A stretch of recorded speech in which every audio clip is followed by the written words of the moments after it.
Let's go. Hey. Hey.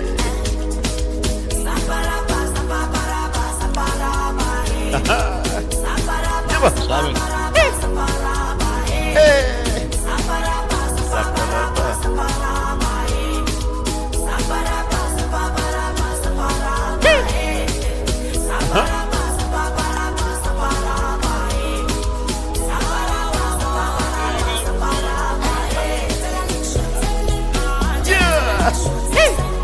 Where?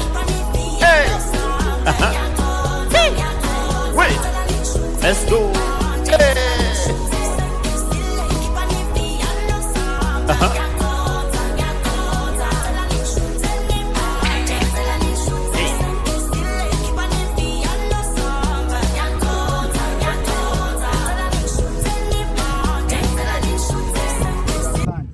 So as usual, Madini will start from left to back. Why Sofiu you start from right full back. Toby, Sammy, and Mike.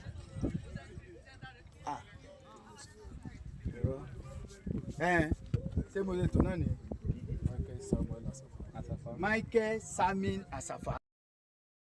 Lánàá the away team game ta wò lẹ́lẹ̀ kí ni game yẹn free and fair wọ́n balance bẹ́ẹ̀ mẹ́rin pẹ̀lú ẹ̀dẹ́ o. ẹ̀sọ́ 15 àwẹ̀ wà o.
ẹ má sọ̀rọ̀.